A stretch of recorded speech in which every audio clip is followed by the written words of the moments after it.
अबे दुबे, जैसे यशवंत एक पॉसिबिलिटी बता रहे हैं, क्या यह संभावना है कि अगर यह बिल आया तो आप लोग वॉकआउट कर जाएं, ना समर्थन करें ना विरोध करें? मानक जी, दो महत्वपूर्ण शब्द आपकी इस चर्चा में निकल कर आए हैं। एक तो आपने आपके प्रारंभिक उद्बोधन में कहा कि ये क्या बला है।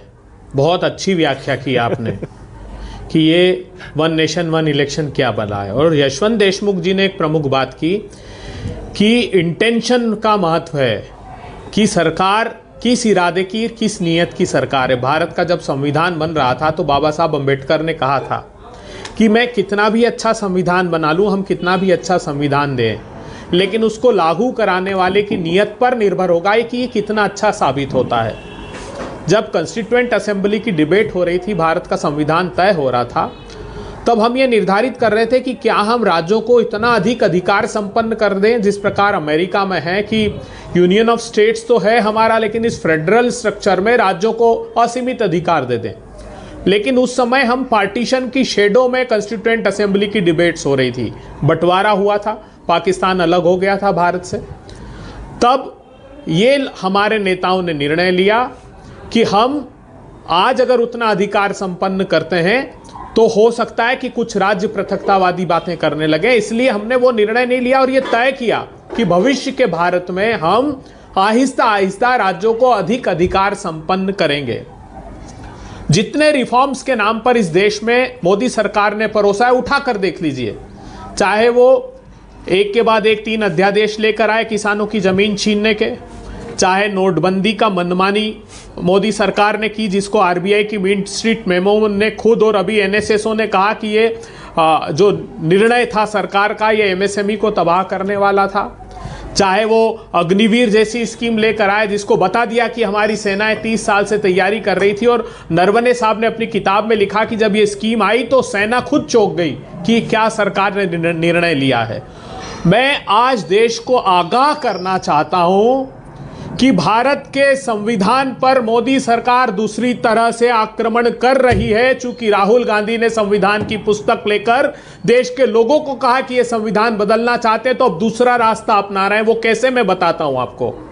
ये वन नेशन वन इलेक्शन की तरफ देश को नहीं ले जा रहे हैं, ये वन नेशन वन पार्टी की तरफ देश को ले जा रहे हैं, जैसे नॉर्थ कोरिया में है, जैसे वियतनाम में है, जैसे चाइना में है।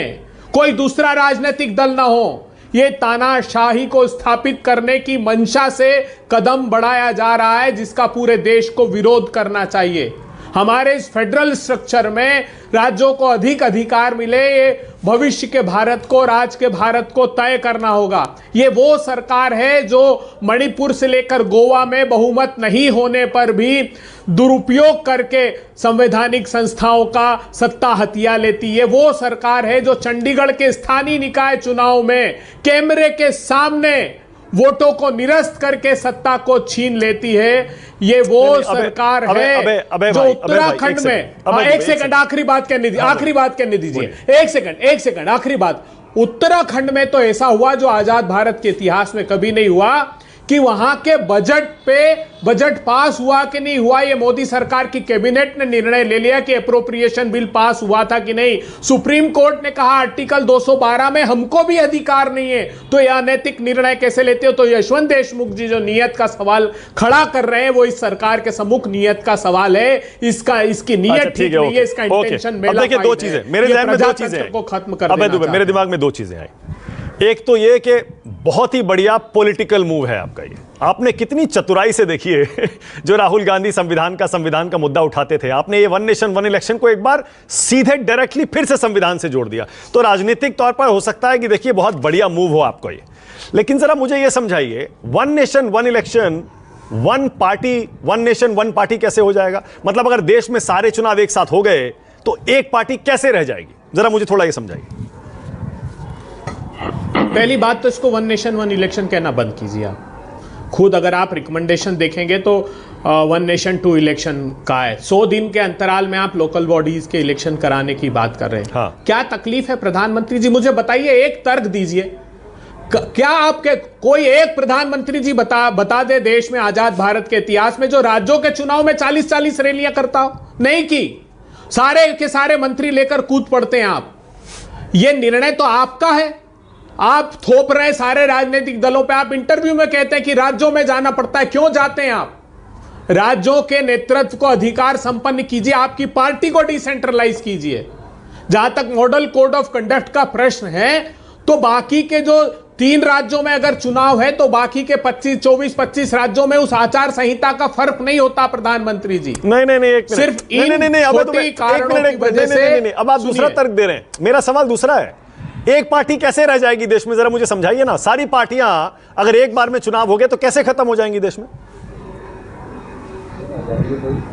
इसी दिशा में देश आगे बढ़ रहा है। ये उस समय भी वो जो तानाशाह विश्व भर के हैं, उनके देशों ने भी ये कल्पना नहीं की थी आज वहां की जो परिस्थितियां हैं। एक एक स्टेज आगे बढ़ रहे हैं ये लोग।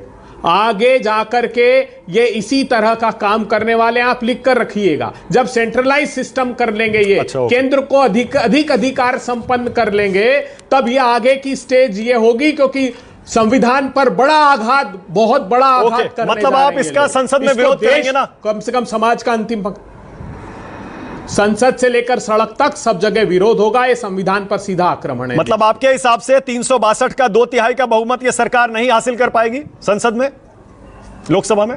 आपने जितने नाम लिए, चंद्रबाबू नायडू, लोग ओपिनियन लीजिए ना उस राजनीतिक दल का। देखिए, अभी मोदी सरकार कि ये जो प्राथमिक बात है, इससे सारे, मैं कह रहा हूं जितने क्षेत्रीय दल हैं वो भी सब असहमत होंगे, जितने राष्ट्रीय राजनीतिक दल हैं वो भी असहमत होंगे। इनका इंटेंशन मेलाफाइड है, कोई रिफॉर्म्स नहीं। मैं तो एक रिफॉर्म पर पूछता हूं कि बता दीजिए, इनकी संस्थाओं ने कहा कि जितने रिफॉर्म्स मोदी सरकार ने किए, ठीक है, okay, all right, Pradeep Bhandari, एक तरफा निर्णय। ओके, प्रदीप भंडारी।